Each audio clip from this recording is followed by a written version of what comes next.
Cartwright, well ये stock जब listing हुआ अगस्त 2021 में, तब बहुत ही हाइप था, लेकिन हाइप पे खड़ा नहीं हो पाया ये, और 80% ड्रॉप देखने को मिला इन कंजिक्यूटिव मेनी मंथ्स, ठीक है। तो उसके बाद अभी ये बहुत ही नीचे बॉटम तक आ गया, और उसके बाद अभी लग रहा है कि कुछ महीनों से इसका स्ट्रॉन्ग बुलिश पावर डेवलप हो रहा है। तो इस वीडियो में मैं इसका प्राइस एक्शन एनालिसिस करूंगा और उसके साथ ही थोड़ा सा फंडामेंटल एनालिसिस, ताकि हमें ये बेसिक पता चले कि ये स्टॉक एक्चुअली में ग्रो कर रहा है कि नहीं एज ए कंपनी, और प्रॉफिट बना रहा है कि नहीं। तो चलो स्टार्ट करते हैं, लेकिन उससे पहले मैं आपको रिमाइंड कर देता हूं कि ये कोई बाय एंड सेल रिकमेंडेशन बिल्कुल नहीं है, ये एक एजुकेशनल एंड इन्फॉर्मेशनल वीडियो है, ताकि आप इस इन्फॉर्मेशन का यूज़ करके अपने रिस्क एपेटाइट पे बेस करके अपना खुद का डिसीजन ले सकते हैं इन्वेस्टमेंट का, ठीक है। तो चलो स्टार्ट करते हैं। ओके, तो ये है ऑफिशियल वेबसाइट कार्टरेट, ठीक है। मैं इसका लिंक दे दूंगा डिस्क्रिप्शन सेक्शन में, आप इसको चेक कीजिए, आपको पता चलेगा कि ये एग्जैक्ट काम करता क्या है। मैं ज़्यादा डिटेल में यहाँ पे नहीं जा रहा हूँ क्योंकि वीडियो बहुत ही लंबा हो जाएगा, ठीक है। मैं फोकस कर रहा हूँ डायरेक्टली इस कंपनी के मतलब उसी एस्पेक्ट पे जो कि हमें हेल्प करेगा स्टडी करने में कि ये इन्वेस्टमेंट करने लायक है कि नहीं, ठीक है। डिटेल बिजनेस और इसका जो बिजनेस प्लान, ये सब मॉडल, ये सब आप खुद चेक कर सकते हैं इंटरनेट पे, ठीक है। तो चलिए, ये है कार्टरेट का स्क्रीनर पेज। तो सबसे पहले हम इसके कुछ बेसिक नंबर्स देख लेते हैं, ठीक है। तो इसका करंट प्राइस है 923, मार्केट कैप 4327, ठीक है। रिजर्व्स 2000 करोड़ के आसपास है, जो कि बहुत अच्छा है, और डेट छोटा सा है 112 करोड़, इसलिए डेट टू इक्विटी रेशियो बहुत ही अच्छा है 0.05। सेल्स ग्रोथ अच्छा है 25%, लेकिन प्रॉफिट और अर्निंग पर शेयर ग्रोथ दोनों नेगेटिव में है, लेकिन हम उसके ऊपर जाएंगे क्योंकि ऑब्वियसली ये स्टॉक गिर रहा था, 80% गिर चुका है लास्ट 3 सालों में, तो ऑब्वियसली ये सारे नंबर्स तो नेगेटिव होंगे ही, ठीक है। रिटर्न ऑन एसेट भी negative, return on capital employed बहुत ही कम, ठीक है। इंटरेस्ट कवरेज रेशियो ठीक है 11.60, करंट रेशियो भी अच्छा है 3.30, ऑपरेटिंग प्रॉफिट मार्जिन 16.21, ये भी अच्छा है। प्रोमोटर होल्डिंग 0 है, ये एक बहुत ही नेगेटिव फैक्टर है, लेकिन ऑब्वियसली जब प्रोमोटर होल्डिंग 0 होता है इन सारे स्टॉक्स में, तो obviously FIIs and DIIs maximum stake hold करते हैं। तो देखते हैं वो मतलब नंबर कितना है। हम जाएंगे शेयर होल्डिंग पैटर्न पे। Altman Z score lower side पे है, बहुत ही खास नहीं है, काइंड ऑफ एवरेज ही है, ठीक है। तो प्रॉफिट एंड लॉस देखते हैं, हम कंपेयर करेंगे लास्ट 3 ईयर्स का, ठीक है। तो मार्च 2022, 23 और 24, ठीक है। तो सेल्स ग्रोथ डेफिनेटली हुआ है 313 करोड़ से लेके 364 और फिर 490 करोड़, सेल्स ग्रोथ डेफिनेटली हुआ है, और ऑपरेटिंग प्रॉफिट ग्रोथ भी डेफिनेटली हुआ है, -133 करोड़ से 34 करोड़, देन 79 करोड़, और उसके साथ ही ऑपरेटिंग प्रॉफिट मार्जिन में भी ग्रोथ हुआ है, -43% से लेकर 9%, और उसके बाद 16%। सो ये तीनों चीज़ें हमें दिखा रहा है कि कार्टरेट लास्ट 3 ईयर्स में डेफिनेटली ग्रो कर रहा है, इसमें कोई डाउट है ही नहीं, ठीक है। अभी चलते हैं शेयर होल्डिंग पैटर्न पे। तो शेयर होल्डिंग पैटर्न पे आप देखिए, सितंबर 2021 को एफआईज का होल्डिंग था 16.03 और डीआईज का होल्डिंग था 88.18, ठीक है।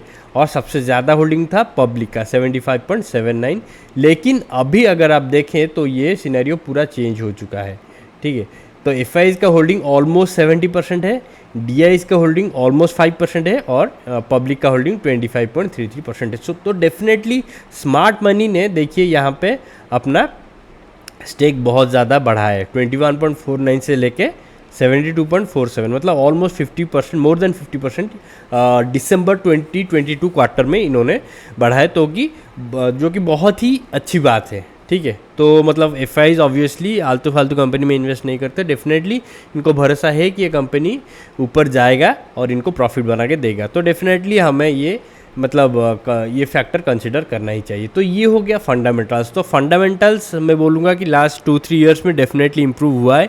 ये एक मतलब constantly long term performing company तो है ही नहीं, क्योंकि ये रिसेंटली ही लिस्टेड हुआ है और अभी ये ग्रोथ स्टेज स्टार्ट कर रहा है, ये फंडामेंटल एनालिसिस से पता चलता है। लेकिन इसका एक्चुअली ये सच में अपना ग्रोथ स्टेज स्टार्ट किया है कि नहीं, वो हमें पता चलेगा प्राइस एक्शन पे। तो चलते हैं प्राइस एक्शन की ओर। तो ये देखिए, ये है कार्टरेट और देखिए यहाँ से सबसे पहले मैं ये चेक कर लेता हूँ कितना गिरा है। 78.94 मतलब 79 मतलब 80% के आसपास ही गिरा है लास्ट 1.5 साल में, ठीक है, 1.5 साल में। तो और उसके बाद अचानक से ये मतलब बुलिश ट्रेंड दिखाने लग गया है। यहाँ पे देखिए बड़े बुलिश मूव। लेकिन क्या ये अभी मतलब एंट्री लेने का टाइम है? तो ये डिसाइड करने के लिए मैं एक सिंपल ट्रिक यूज़ करता हूँ जिसको हम आसानी से इम्प्लीमेंट कर सकते हैं, और वो है फिब रिट्रेसमेंट को यूज़ करके। तो मैं पूरा टॉप और पूरा बॉटम को ले लेता हूँ यहाँ पे, ठीक है। और जब मैंने ये लाइन ड्रॉ कर लिया, मैं देख रहा हूँ कि अभी के टाइम पे ये 50% लेवल तक भी आया नहीं है कार्टेड टेक, मतलब अपने ऑल टाइम हाई से ऑल टाइम लो के बीच में ये 50% लेवल तक आया नहीं है। तो क्या ये एंट्री करने का सही वक्त है? वेल, टेक्निकली मैं बोलूँगा नहीं, फंडामेंटल वाइज हाँ डेफिनेटली ये ग्रो कर रहा है। तो जो लोग रिस्क की इन्वेस्टमेंट करने में मतलब हेजिटेट नहीं करते, डेफिनेटली वो इनिशिएट कर सकते हैं कोई मतलब पोजीशन, इसमें प्रॉब्लम नहीं है। लेकिन फिर भी मैं कहूँगा, if you become a wise investor, if you want to become a wise investor, तो आपको वेट करना है कि ये 50% फिब लेवल को ब्रेक करेगा, ठीक है। जब ये 50% लेवल को ब्रेक करेगा और उसके बाद इसको सपोर्ट भी बनाएगा, फिर ऊपर जाना स्टार्ट करेगा, तब आपको इसमें एंट्री लेना चाहिए। ये एक मतलब बेटर अप्रोच है, एक वाइज अप्रोच, एक स्टेबल और मतलब स्टेबल और उसके साथ ही लो रिस्क वाला अप्रोच है। क्योंकि जब ये 50% के नीचे होता है तो डेफिनेटली हम क्लियर नहीं हो पाता है कि ये जो ट्रेंड अभी स्टार्ट कर रहा है ये सच में ऊपर जाएगा या फिर यही 50% के आसपास रह के फिर से वापस चला आएगा और फिर से साइडवेज में चला जाएगा बहुत दिन तक, ये हमें नहीं पता। लेकिन अगर ये 50% लेवल को अपना सपोर्ट बनाता है तो डेफिनेटली इसके ऊपर जाने के चांसेस बहुत ज़्यादा है। और ऑब्वियसली स्टॉक मार्केट में हमें ये ध्यान रखना है कि हमारा रिस्क लिमिटेड रहे, ठीक है। और उसके बाद ही हम प्रॉफिट के बारे में सोचेंगे। हम डायरेक्टली ग्रीडी नेचर हमारा शो ना करके बस प्रॉफिट के बारे में सोच के एंट्री नहीं लेना है हमें। इससे क्या होगा कि लॉस डेफिनेटली होगा। और रूल्स हमेशा फॉलो कीजिए। तो ये एक रूल मैं पर्सनली फॉलो करता हूँ और मैं अपने सारे वीडियोस में, जितने भी वीडियोस में मतलब रिसेंटली लिस्टेड आईपीओज और स्टॉक को मैं एनालिसिस करता हूँ एंट्री पॉइंट के हिसाब से, तो ये डेफिनेटली मैं एनालिसिस करता हूँ और चेक करता हूँ कि ये 50% लेवल के ऊपर है। अगर आपने मेरा दूसरे चैनल फॉलो किया है फाइनेंशियल इम्पल्स, तो उसमें देखा हो कि जियो फाइनेंशियल सर्विसेज को कैसे मैंने ट्रैक किया और 230 से 250 के बीच में जो आइडियल बाइंग पॉइंट था वो मैंने बहुत सारे वीडियोस में कहा था। और उसके बाद आप देख ही रहे हैं कि जियो फाइनेंशियल सर्विसेज अभी कहाँ पे है, 360 to 380 के बीच में ट्रेड कर रहा है। तो बहुत अच्छा रिटर्न बना चुका है जो लोग उसी टाइम पे परफेक्ट एंट्री किए थे और उनको ज़्यादा वेट भी नहीं करना पड़ा, क्योंकि ऑब्वियसली 50% लेवल को सपोर्ट बनाता है, मतलब उसका बुलिश ट्रेंड स्टार्ट हो चुका है, जो कि अभी कार्टेड टेक का नहीं हुआ है, अभी तक एविडेंस नहीं है। तो आप इस स्टॉक को वॉच लिस्ट में रख सकते हैं अगर आप इंटरेस्टेड हैं इसको मतलब इसमें इन्वेस्ट करने के लिए। तो वॉच लिस्ट में रखिए, वेट कीजिए जब तक ये 984 जो लेवल दिखा रहा है इसको सपोर्ट ना बना ले और उसके बाद ही आप एंट्री कीजिए, ठीक है। तो ये है प्रॉपर अप्रोच कार्टेड टेक को या तो ट्रेड करने के लिए या फिर इन्वेस्ट करने के लिए, ठीक है। लेकिन इसके साथ ही मैं आपको ये बता देता हूँ कि मतलब अगर आप एंट्री लेते हैं 984 जो कि 1000 लेवल के आसपास है, तो आपका प्रॉफिट टेकिंग टारगेट क्या होगा, तो वो भी मैं बता ही देता हूँ, ठीक है। फिर से चलता हूँ स्क्रीन की ओर। तो इसका प्रॉफिट टेकिंग टारगेट इन दोनों के बीच में होगा। सबसे पहला टारगेट इन दोनों के बीच में होगा 2161 से 2400, तो इसके बीच का लेवल ले लीजिए 2300, ठीक है। तो ये एक अच्छा प्रॉफिट टेकिंग टारगेट होगा। और दूसरा टारगेट यहाँ पे होगा 200% जो कि होगा 3000, ठीक है। तो ये दोनों इसका टारगेट्स हैं, ठीक है। लेकिन फिर से रिपीट कर रहा हूँ, आप वेट कीजिए जब तक ये 984 या फिर अराउंड 1000 लेवल को अपना सपोर्ट ना बना ले 50% लेवल को, ठीक है।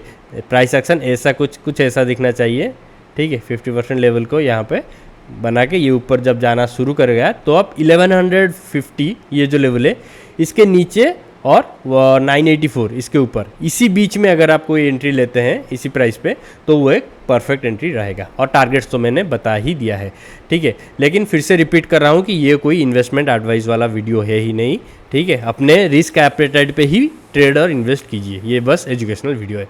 तो आज के वीडियो में बस इतना ही। Thank you for watching.